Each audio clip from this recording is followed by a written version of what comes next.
Игорь Турушев показывает, из чего он делает свои диорамы. Чаще всего это подручный материал – губка, мох, вата, ветки, картон. Его работы посвящены разным эпохам. Здесь и Великая Отечественная война, и битва на Калке, и ледовое побоище.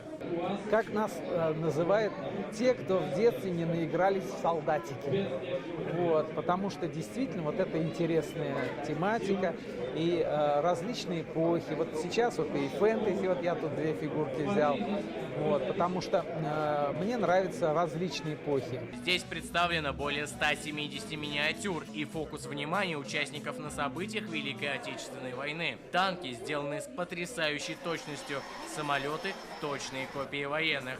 Создание каждого образца занимает от 2 недель до месяца. Айдар Хабибулин увлекся моделизмом еще в 1 классе. Он уже смастерил 5 кораблей. На выставку принес крейсер. Это одна из его последних работ.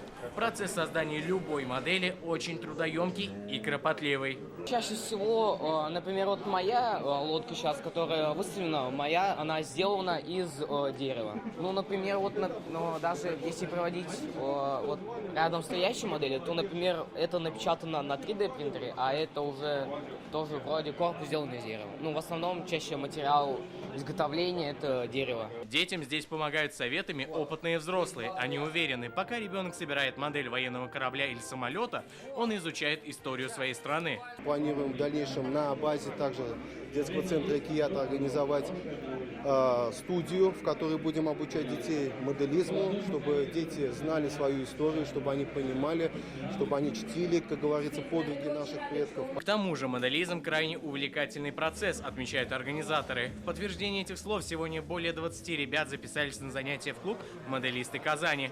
Искандер Гималдинов, Алмаз Зиядинов, ТНВ, Казань.